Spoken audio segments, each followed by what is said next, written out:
안녕하세요, 성도 여러분. 오늘 저녁에는 은혜 받았다라는 것은 무슨 뜻인지 함께 생각해 보겠습니다.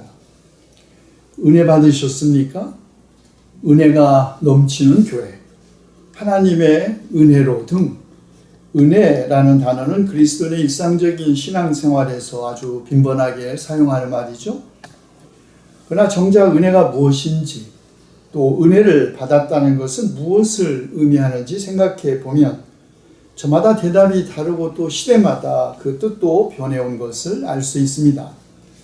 그래서 오늘은 은혜가 무엇인지 함께 알아보려고 합니다. 구약성경 속의 은혜는 인간에 대한 하나님의 호의 혹은 친절함을 나타내는 매우 광범위하게 사용된 단어입니다.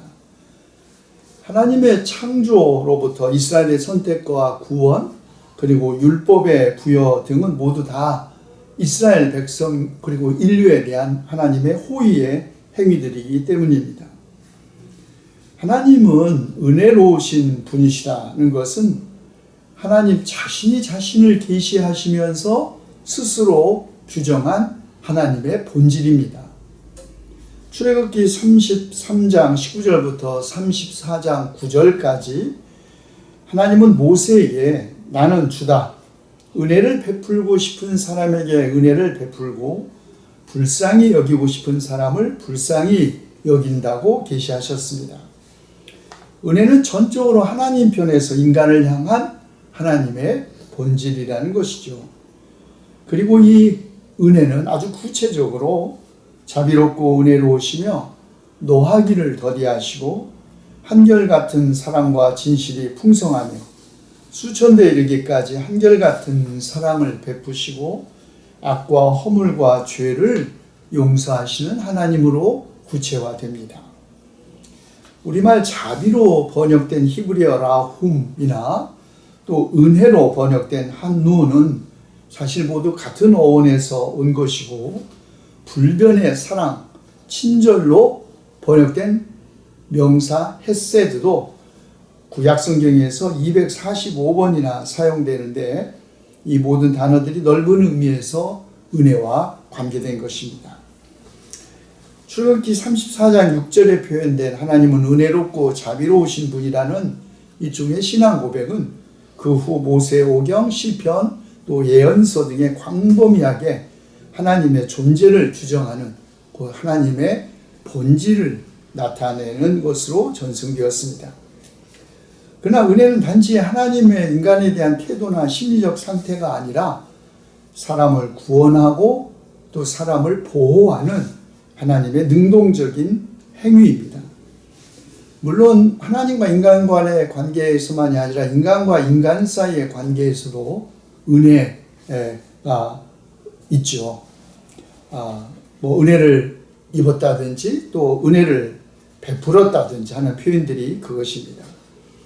그러나 사람과 사람 사이의 은혜는 대부분 우월하고 힘 있는 사람과 열등하고 약한 사람 사이의 관계에서 관계가 망가지지 않고 잘 유지되고 또 좋게 회복될 수 있을 때에만 일어나는 것입니다. 그러나 하나님의 은혜는 자격이 없는, 심지어는 하나님과의 계약 관계를 파괴한 공동체나 개인의 죄를 용서하시고 구원하시는 하나님의 일방적이고 무조건적인 사랑과 구원의 행위이죠. 인간 편에서의 실수나 죄악 때문에 거절되는 것이 아니라 오직 하나님 자신의 일방적인 약속에만 근거해 있기 때문에 그것이 은혜인 것입니다. 신약성경이 이해하는 은혜는 주는 데서 드러나는 사랑을 의미합니다. 하나님의 마음속에서 일어나는 일종의 분에 넘치는 과분한 하나님의 호의라고 하겠습니다. 구약성경은 은혜를 헤셋, 헨이라는 단어를 사용하여 자비와 사랑을 의미하는 것으로 사용했는데요. 신약성경 저자들은 카리스, 은총 혹은 그레이스, 은혜라는 단어를 선호합니다. 신약성경 저자들은 은혜, 카리스마라는 단어도 관계되어 있는데요. 그리스도 안에 있는 사랑의 성향을 서술하는 지극히 그리스도교적인 방식의 개념으로 사용하고 있습니다. 사도 바울의 구원론, 또 사도행전, 히브리서와 베드로전서에서도 아주 매우 중요한 용어이죠. 신약성경에서 은혜는 하나님의 도움과 그리고 권한의 부여를 의미했습니다. 스스로도 굉장히 경제적으로 어려웠지만 마케도니아에 있는 그리스도인들을 물질적으로 도운 고린도 교회도 바로 은혜 때문에 자신의 처지를 돌보지 않고 먼저 남을 도왔던 것도 다 은혜의 결과라는 것입니다. 그리고 하나님의 은혜는 하나님의 도움을 필요로 하는 겸손한 사람들에게 주어진다고 합니다. 베드로전서 저자는 하나님께서는 교만한 자를 물리치시고 겸손한 사람에게 은혜를 베푸신다고 합니다. 하나님의 은혜는 도움을 필요로 하는 사람, 특히 가난하고 박해받는 사람들에게 힘을 주죠. 또 복음을 선포할 수 있는 힘을 주고 박해를 견딜 수 있는 힘을 주는 것도 하나님의 은혜입니다. 은혜는 그리스도 안에서 인간을 구원하시는 하나님의 자비를 의미하기도 하죠. 사도 바울은 죄인들이 그리스도 예수 안에서 얻는 구원으로 말미암아 하나님의 은혜로 값없이 의롭다는 선고를 받는다고 함으로써 은혜를 하나님의 선물로 이해하고 있습니다. 그것은 행위가 아니라 오직 믿음으로 구원을 얻는다는 바울의 신앙관의 기초이기도 합니다. 은혜는 대가 없이 그리고 조건 없이 주어지는 것이라는 말이죠. 또 은혜는 사역을 위한 특별한 능력으로도 주어집니다. 카리스와 또 카리스마라는 단어가 신약성경에서 모두 사역을 위한 특별한 신적인 능력 부여를 언급할 때 사용됩니다.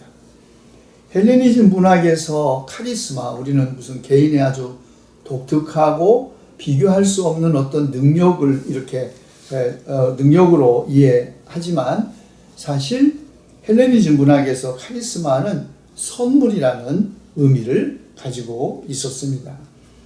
그래서 신약성경 저자들은 영적인 선물이라는 개념으로 그리스도 안에서 드러난 하나님의 은혜를 의도적으로 암시하고 있습니다. 그러므로 은혜는 카리스마의 형태로 그리스도인들에게 주어지고 교회를 교화하고 하나님의 선하심과 돌보심을 매개하는 행동으로 나타납니다. 또 은혜는 사도 바울이 쓴 편지의 머리글과 마감글에서 인사와 축복으로서 빈번하게 등장하는데 여기에서 은혜는 평화와 자비를 의미하기도 합니다. 자, 초대교회에서는 이렇게 사용되었던 은혜가 이제 그리스도교 신학에서 아주 결정적인 의미를 갖게 된 것은 성 아우구스티누스의 신학 때문입니다. 아우구스티누스는 인간의 자유의지와 하나님을 섬길 수 있는 인간적이고 자연적인 능력을 강조했던 논쟁적인 적대자였던 펠라기우스와의 신학 논쟁에서 구원은 오직 인간의 자격이나 능력이 아니라 하나님의 은혜로부터만 주어진다고 주장했습니다. 아우구스티누스는 아담이 사실은 악을 선택한 것도 자유의지에서 비롯된 것이기 때문에 죄는 인간의 타락에 의해서 발생했다고 말합니다. 그러나 타락한 후에도 인간은 사실 여전히 자유의지를 가지고 있지만 타락한 인간의 자유의지는 단독으로 선을 이루거나 구원을 성취할 수 없다고 본 것입니다. 그래서 인간이 죄로부터 벗어날 수 있는 것은 오직 은혜에 의해서만 가능하다. 이것이 아우구스티누스의 신학입니다. 그리고 이 아우구스티누스의 이런 신학은 그 후 16세기 유럽의 종교개혁자들에 의해서 계승되어 오직 은혜, 오직 믿음, 오직 성소로만이라는 표현으로 드러나게 되었죠. 구원은 처음부터 끝까지 인간을 향한 하나님의 자비로우신 성향이라는 것입니다. 교회나 성례전 혹은 인간적 선행에 달려있는 것이 아니라는 말입니다. 구원의 시작은 하나님의 은혜로운 선택에 달린 것이지 사람의 영적인 성향이나 장점들에 달린 것이 아니었던 것입니다. 그 후 20세기 은혜를 신학적 성찰의 중심에 다시 세운 사람은 19, 20세기 가장 위대한 신학자였던 칼 바르트였습니다. 그러나 칼 바르트는 세계대전을 겪으면서 역사에 대한 낙관적인 진보론과 인간성에 대하여 심각한 도전을 받고 사도 바울의 로마서에서 종교의 개혁 정신, 곧 오직 믿음, 오직 은혜를 재발견함으로써, 아니 다시 불러냄으로써 19, 20세기 하나님의 말씀의 신학을 정립했습니다. 자, 우리는 지금까지 은혜가 구약 성경과 신약 성경 그리고 신학의 역사에서 어떻게 이해되고 발전해 왔는지 잠깐 살펴보았습니다. 한국 교회에서 은혜는 아주 선교 초기부터 한국 그리스도인의 신앙의 중심에 있었다고 저는 생각합니다. 값없이 주어지는 선물로서의 구원이라는 은혜. 하나님은 모든 사람을 차별하지 않고 모든 사람이 구원받기를 원하신다는 오직 은혜로만의 믿음은 그 당시 유교적 신분 사회를 해체했고 여권, 여성의 인권을 신장했을 뿐만 아니라 직업 귀천도 해소하는데 결정적인 기여를 했기 때문입니다. 은혜가 다시 한국교회 신학의 중심에 서게 된 것은 1960년대와 70년대 산업화와 대부흥운동 시기였습니다. 급격한 산업화와 농어촌 사회 붕괴, 도시 노동자들의 열악한 삶으로 흔들리는 정체성과 양극화는 신앙의 내면화, 신앙의 개인화를 강화했습니다. 그래서 은혜는 개인적인 죄와 용서, 방언과 치유 체험과 동일시 된 것이죠. 그래서 은혜를 받았느냐라는 질문은 방언을 할 수 있느냐라는 질문과 동일시 된 것입니다.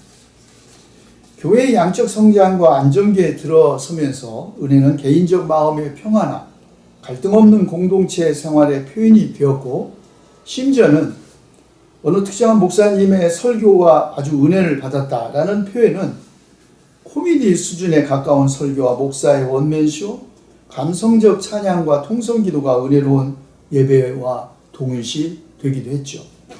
정말 은혜란 과연 그런 것을 말하는 것일까요? 은혜스러운 예배란 과연 그런 예배를 말하는 것일까요?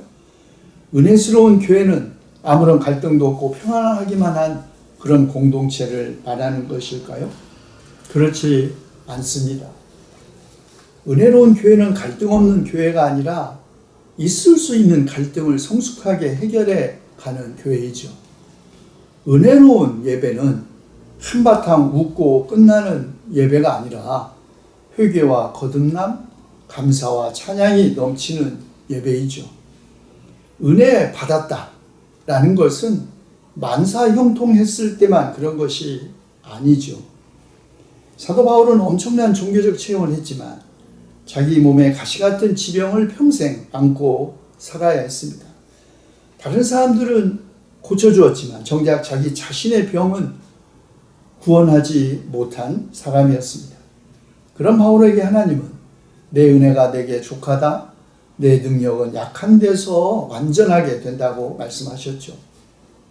그래서 바울은 그리스도의 능력이 자기 안에 머무르게 하기 위하여 더욱더 기쁜 마음으로 자기 약점들을 자랑했고, 그리스도를 위하여 병약함과 모욕과 궁핍과 박해와 곤란을 겪는 것을 오히려 기뻐했습니다. 그것은 그가 약할 때에 오히려 강하기 때문이었습니다. 그렇습니다. 은혜 받은 삶, 은혜 안에 있는 삶은 고통과 고난 없는 삶, 갈등 없는 삶을 의미하지 않습니다. 은혜 안에 있는 삶은 고통과 고난에도 불구하고 믿음과 소망과 사랑을 놓지 않는 삶이죠.